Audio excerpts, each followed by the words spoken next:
muito mais além daquilo que a gente merece, não é? Temos aprendido a amar os irmãos, temos sido amados também, e graças a Deus por estarmos junto com os irmãos. Sou feliz por estarmos aqui no Bela Vista, né? Chegamos aqui através do irmão Silas, né? Sua família, não é? Um amigo que nós temos, e Deus tem nos abençoado aqui. Essa igreja aqui é uma igreja abençoada, irmãos. Vocês não sabem que igreja vocês estão, né? Eu já estive em algumas igrejas por aí, mas o Bela Vista é uma igreja onde Deus está presente. Podem sentar. Queremos agradecer ao pastor André pela oportunidade, homem de coragem, não é? Não quero ser extenso, nosso horário já avança. Vamos meditar uma palavra hoje, esta noite é o culto da família, né? Culto da família. Então, gostaria de falar uma palavra direcionada à família. Primeiro livro de Samuel, no capítulo 1. Quem trouxe a Bíblia pode ficar assentado mesmo. Primeiro Samuel. No capítulo 1 nós temos uma palavra de Deus.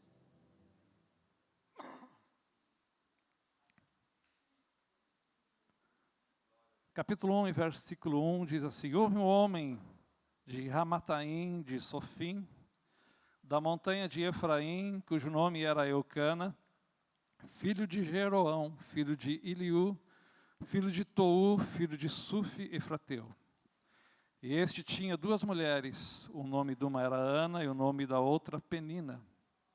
E Penina tinha filhos, porém Ana não tinha filhos.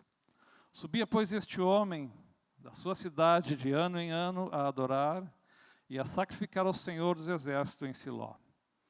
E estavam ali os sacerdotes em Siló, e estavam ali os sacerdotes do Senhor, Ofne e Finéias, os dois filhos de Eli.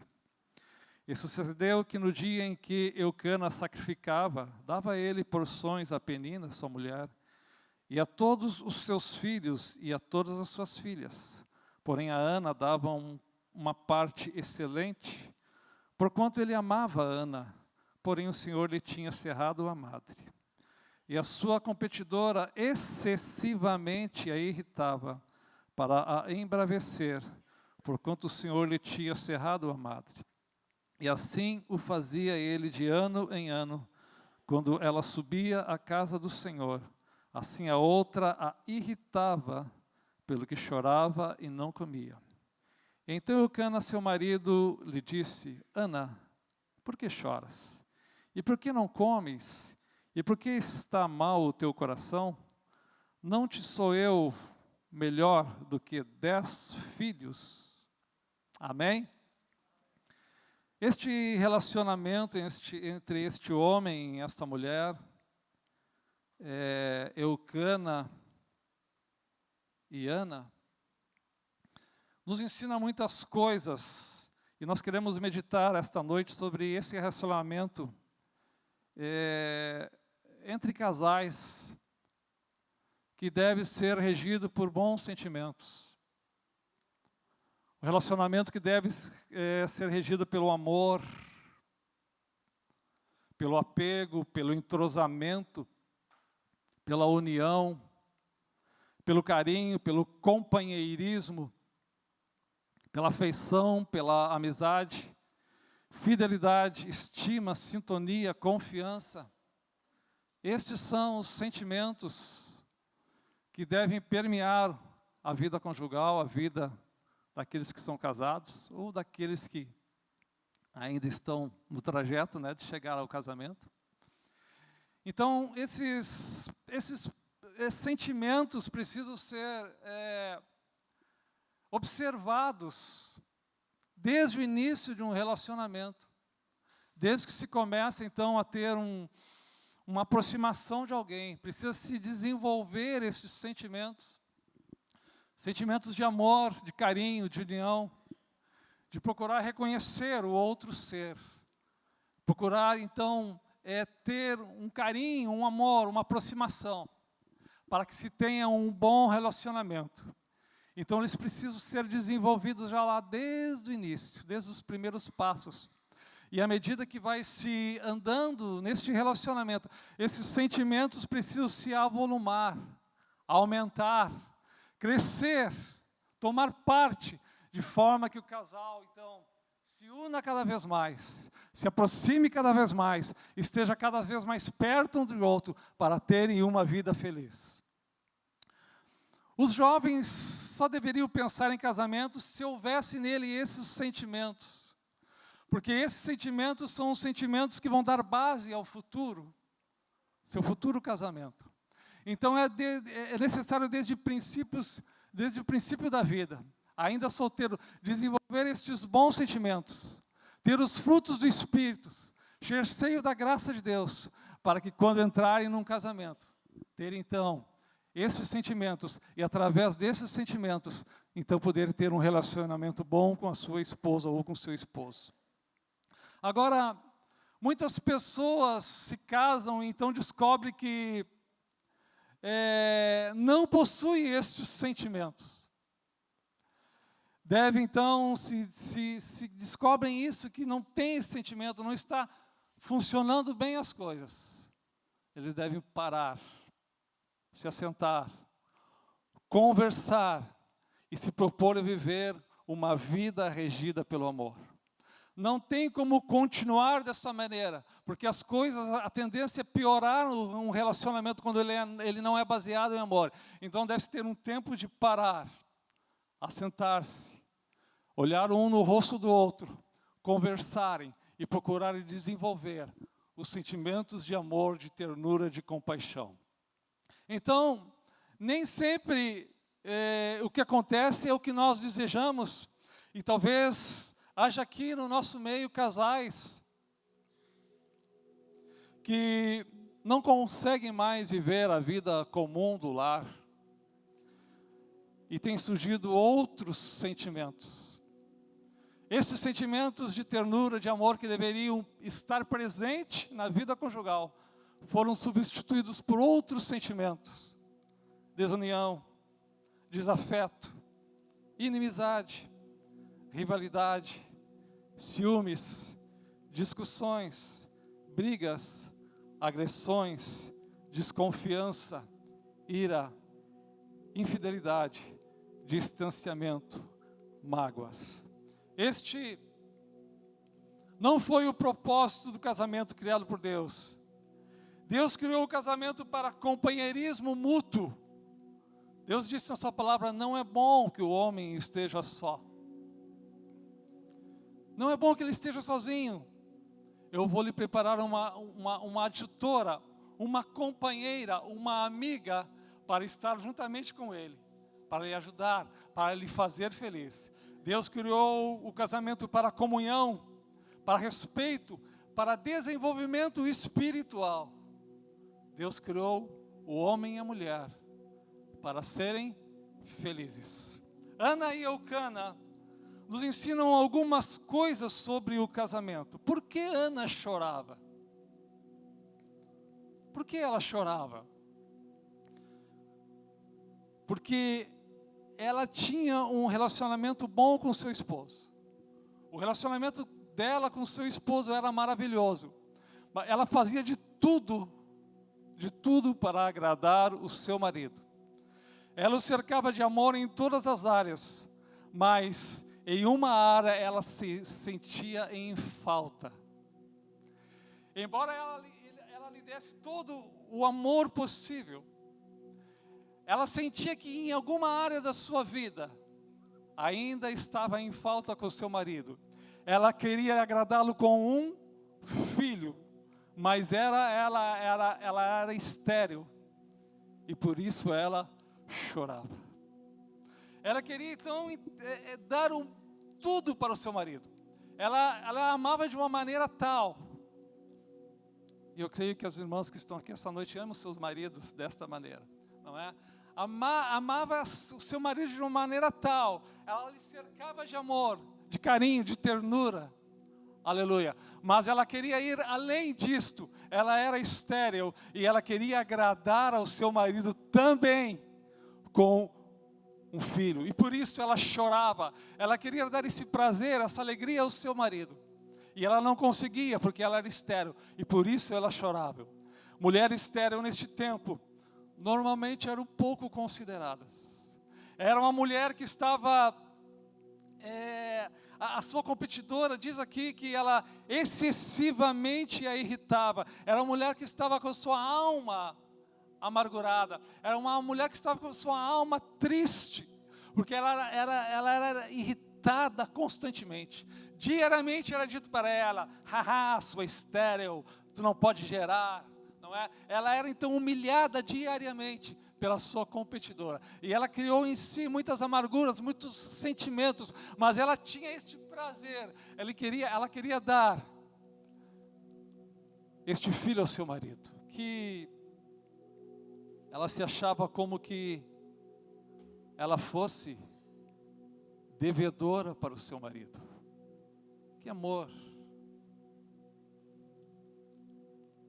Que amor é este? Que exemplo é este? Não é?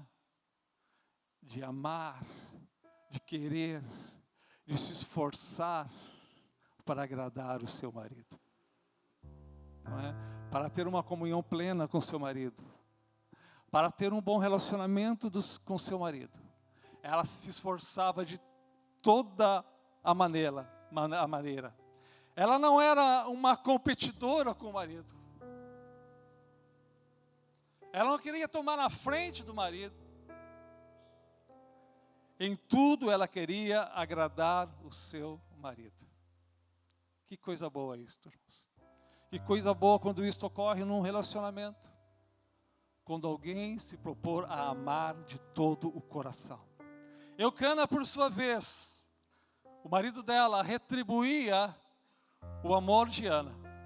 Seu relacionamento com ela estava fundamentado no amor, independente de ela lhe dar filho ou não. Eucana amava de todo o seu coração a Ana. Embora ela não pudesse lhe dar filho, isso não era importante para ele. Não era o fundamental para ele. Embora fosse muito importante nessa época, que as mulheres dessem filhos aos seus maridos, para terem grandes gerações, muitos filhos. Para Eucana, isso não era importante, porque ele amava a Ana acima destas coisas. Ele tinha um carinho, ele tinha um amor, e ele retribuía o amor de Ana com o seu próprio amor.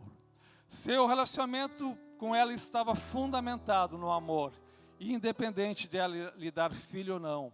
Nós vemos aqui nos versículos 4 e 5. E sucedeu que no dia em que Eucana sacrificava, dava a ele porções a Penina, sua mulher, e a todos os seus filhos, e a todas as suas filhas. Porém a Ana dava uma parte excelente, porquanto ele amava muito. Será que nós amamos desta maneira? Você que está aqui esta noite, que tem um casamento recente ou antigo, será que você ama desta maneira sua esposa? Será que você ama desta maneira o seu esposo? A ponto de as demais coisas se tornarem secundárias. Aleluia, bendito seja o nome do Senhor. Ele a via chorar. Ele via Ana chorar constantemente. E isto lhe pesava o coração. Ele não queria ver sua amada esposa triste. E se preocupava com ela. Mesmo que Ana lhe desse 10 filhos. 10 filhos. Seu amor não diminuiria por ela. Que amor é este, irmãos? Então Eucana, seu marido, lhe disse: Ana, por que choras? E por que não comes? E por que está mal o teu coração? Não te sou eu melhor do que 10 filhos? O amor que ele tinha por ela era muito maior do que ela se ela lhe desse 10 filhos. Mas mesmo assim, mesmo sendo amada desta maneira, mesmo sabendo de todo esse amor que o seu marido tinha, mesmo assim Ana escolheu não se conformar. Certamente ela dizia: se diante dos homens não há solução para mim, me inclinarei para o Altíssimo. E ela então começou a se voltar para Deus, começou a buscar a Deus, começou a buscar a face do Senhor, começou a dizer: Senhor, me falta ainda alguma coisa, me falta uma coisa no meu casamento, me falta uma coisa no meu relacionamento, e eu quero ser completa, eu quero ser plena, eu quero ser completa em todas as áreas, mas ainda há uma área, ainda há algo que não está bem, e eu quero, Senhor, que o Senhor me dê um filho, para que eu possa apresentar este filho a Ti, e também poder apresentar ao meu marido, a quem eu amo. Que sentimento! E ela foi então buscar em Deus o filho que ela tanto queria, para dessa maneira agradar a Deus e agradar também ao seu marido. Ela jogou-se de corpo e alma na busca do seu anelo, em casa e no templo. No verso 10 diz: ela, pois, com amargura de alma, orou ao Senhor e chorou abundantemente na presença de Deus. O que o movia? O que a movia? O amor. Quanto mais ela orava, mais amava a Deus e mais amava o seu marido. Isso é uma coisa, é uma consequência da nossa busca por Deus, da nossa aproximação de Deus.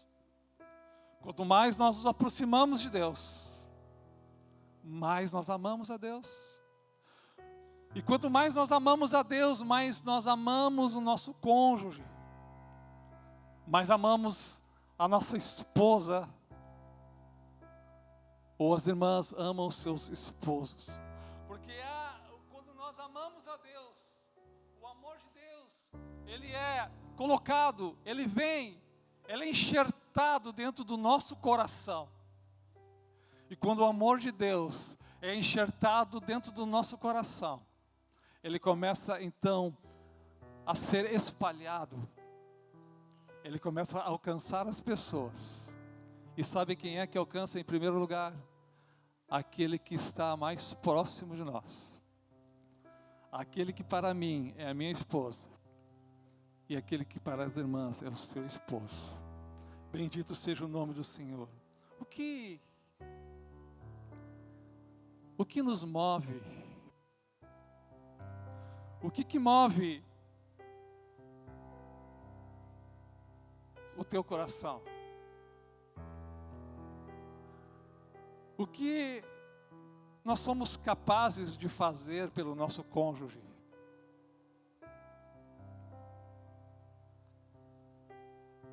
O que podemos fazer para ter uma vida em harmonia, em sintonia, em comunhão?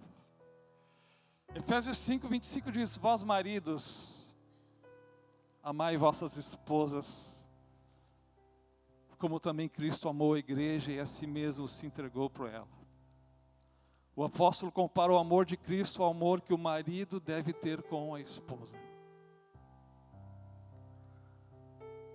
Amar a esposa, amar os filhos, amar, ter o amor, ter o companheirismo, a aproximação, largar para trás as grosserias,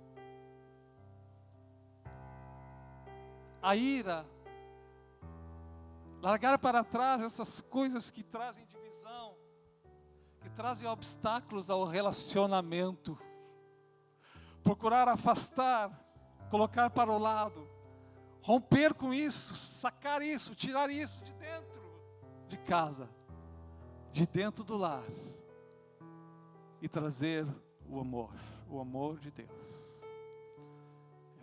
Coríntios 13, 1 Coríntios 13 diz que o amor tudo espera, tudo crê, tudo suporta. O amor não se porta levianamente, o amor não se irrita, o amor não trata mal.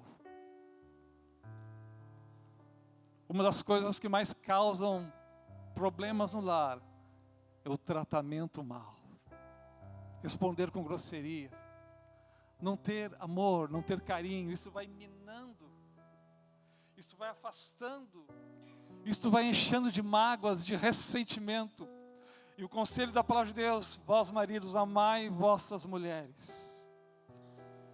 Gostarias que tua esposa te obedecesse como a igreja obedece a Cristo? Então ame ela como Cristo amou a igreja. Aqui Paulo toma o próprio amor de Cristo e compara este amor familiar, este amor do esposo com a esposa, ao próprio amor de Cristo. Assim como Cristo amou a sua igreja, a ponto de dar a sua vida por ela, assim deve os maridos amarem as suas esposas. Efésios 5:28 diz: assim devem os maridos amar a sua própria esposa, como a seus próprios corpos. Quem ama a sua mulher, ama-se a si mesmo. Não havendo amor, o marido se torna autoritário, né? Ele se torna um leão. Rosna leão, né? Ele rosna. Ele quer se sobressair. Ele quer tomar conta, porque falta o amor. A Bíblia diz: como é que você trata o seu corpo? Nós vestimos, alimentamos, medicamos, damos conforto, cuidamos. Nós cuidamos do nosso próprio corpo. Mas acontece que não somos mais dois. Nós somos um só. Cada pessoa que aqui é casada não é mais dois, é um. Ambos serão só uma carne, diz a palavra de Deus. Então, assim como nós nos amamos a nós mesmos, cuidamos de nós, nos medicamos, não é? Damos conforto, nos vestimos, nos alimentamos, cuidamos da nossa saúde. Da mesma maneira, somos um corpo só, devemos ter este mesmo amor com o nosso cônjuge. E às vezes nós passamos anos e às vezes as coisas caem numa certa rotina e daqui a pouco nós começamos a tratar o cônjuge de qualquer maneira e responder mal, e isso vai minando o relacionamento, isso vai destruindo, aos poucos vai gerando mágoas, ressentimentos. Marido, a tua esposa também é o teu próprio corpo. Ela é o teu corpo. Mulher, teu esposo também é o teu corpo. Vocês são uma só carne. Uma só carne. A mulher amada submete-se alegremente ao esposo. Tem uma lei da física que diz que toda ação corresponde a uma reação. Não é? Isto é automático. Se nós tratarmos mal, isso vai vir de volta para nós. Se nós formos desleais, isso pode vir de volta para nós. Há uma reação. A Bíblia diz que a mulher desprezada criará ressentimentos, raízes de amargura, rancor. Isso destruirá o convívio familiar. Não é por força nem por violência, diz a palavra de Deus. Não é por imposição. Não é como o homem fosse um sargentão que quisesse dar uma ordem unida para os seus filhos e para a sua esposa. Não, é por amor.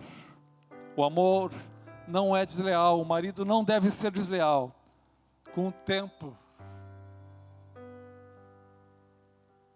tempo a beleza física, ela desaparece. Vem as rugas, vem os cabelos brancos, ou se perde os cabelos.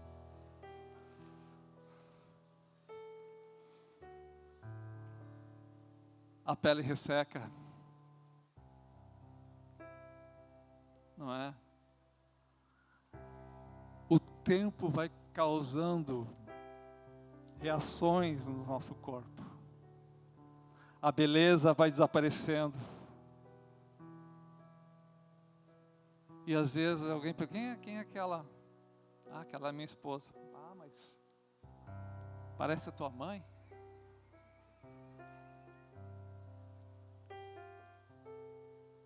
E aí, irmãos, o homem é tentado a quebrar o concerto que ele fez com a sua esposa. Começa a desprezar sua companheira e é por onde Satanás entra com um espírito de desconfiança. E aí o homem se acha o tal, né? O homem pensa no divórcio. Ele quer arrumar uma novinha. Acha que é um galã.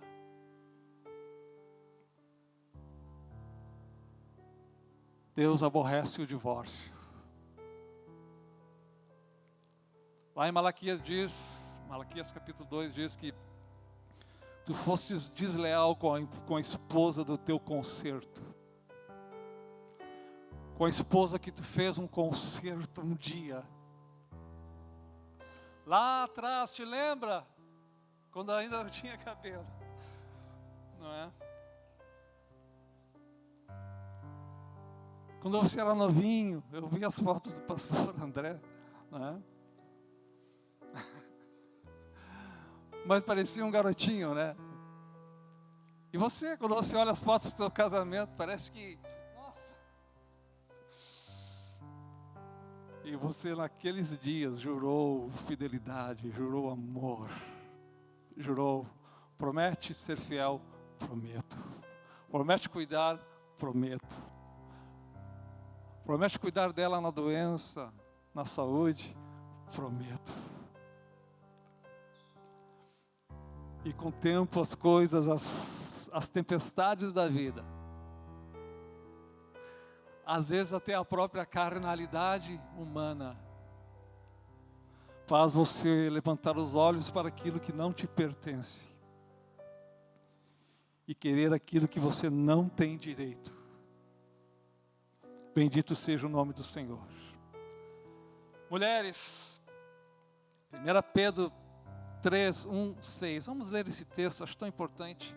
Eu não vou me estender porque o tempo já está chegando. 1 Pedro 3, de 1 a 6. Vamos falar um pouquinho para as mulheres também, né?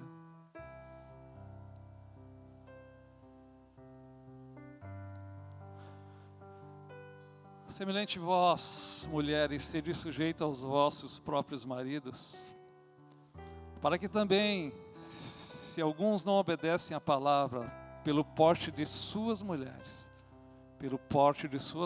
sejam ganhos sem palavra. Considerando a vossa vida casta em temor, o enfeite dela não seja o exterior, no frisado dos cabelos, no uso de joias de ouro, na compostura de vestidos, mas o homem encoberto no coração, no incorruptível trajo de um espírito manso e quieto, que é precioso diante de Deus.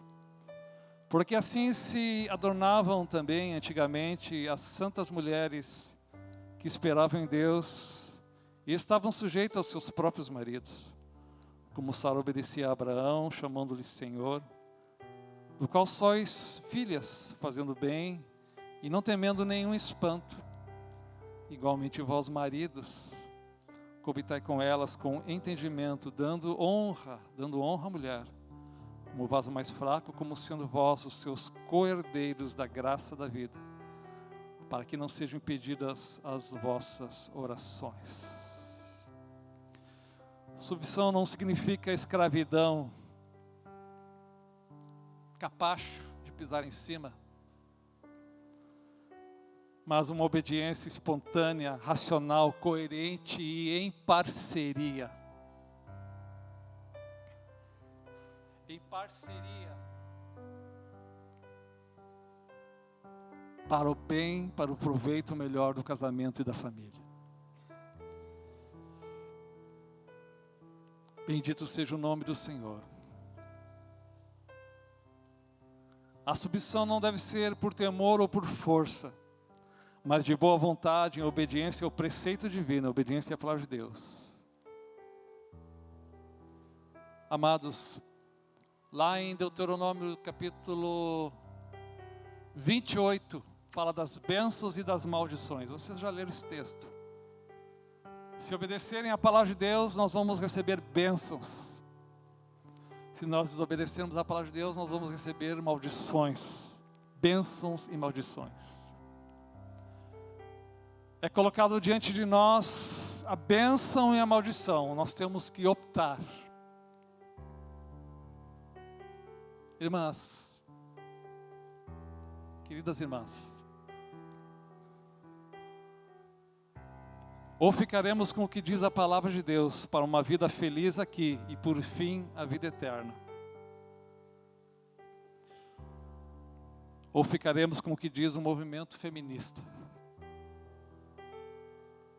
Não tem como nós ficarmos com os dois.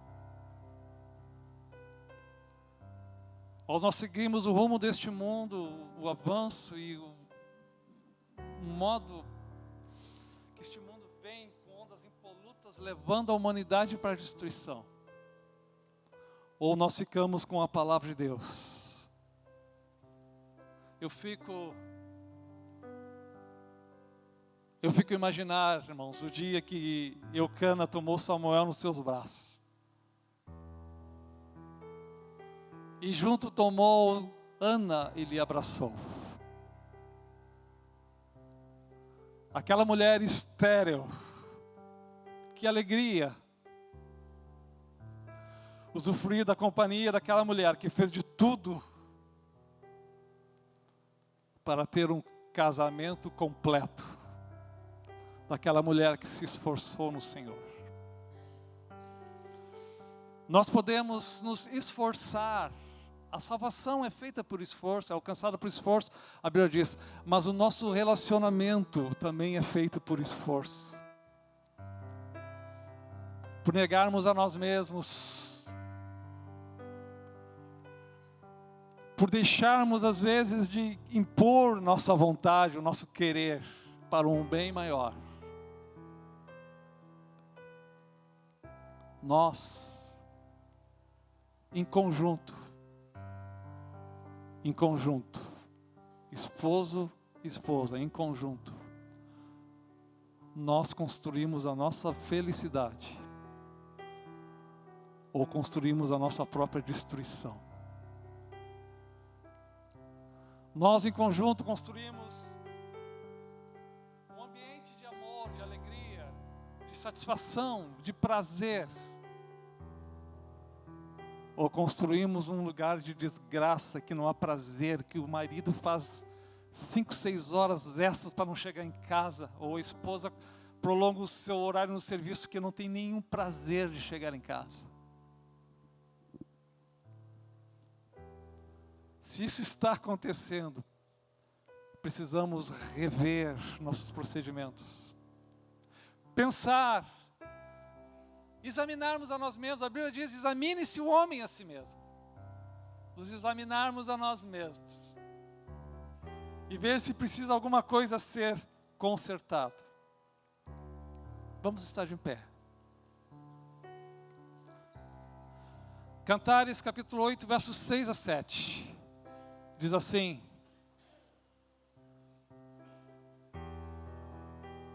põe-me como selo sobre o teu coração, como selo sobre o teu braço. As muitas águas não poderiam apagar este amor, nem os rios afogá-los. Ainda que alguém desse toda a fazenda da sua casa por este amor, certamente a desprezariam.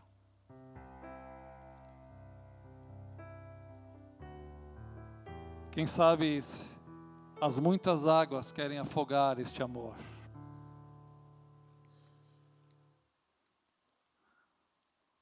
As muitas águas querem destruir este amor, muitas águas. Mas aqui o escritor Salomão diz: põe-me como selo sobre o teu coração.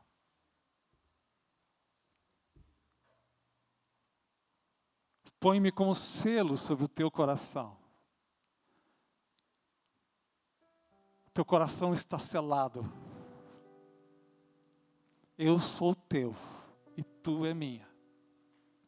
Tu é minha e eu sou teu, há um selo.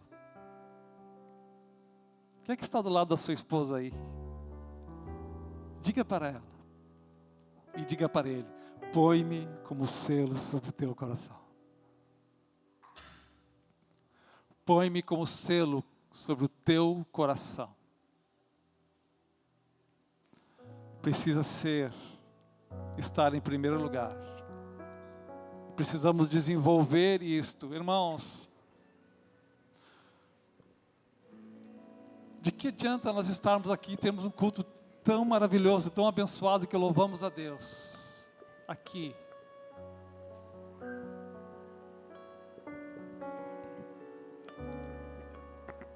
E agora chegarmos em casa, o esposo lá e a esposa aqui. Não ter lá dentro de casa o mesmo amor que nós expressamos a Deus. Não ter lá a mesma união, a mesma comunhão, o mesmo entrosamento. De que adianta isto? Não há nada que pague um lar feliz. Amém? Deus quer fazer o teu lar extremamente feliz.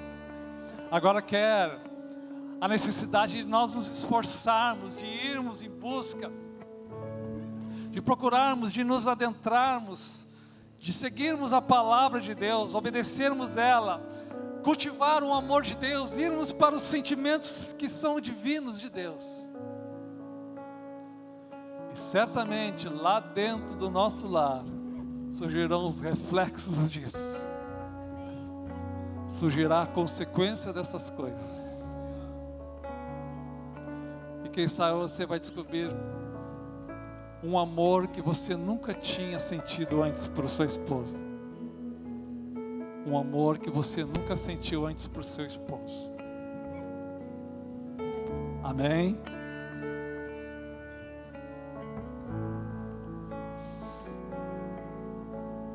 Bendito seja o nome do Senhor.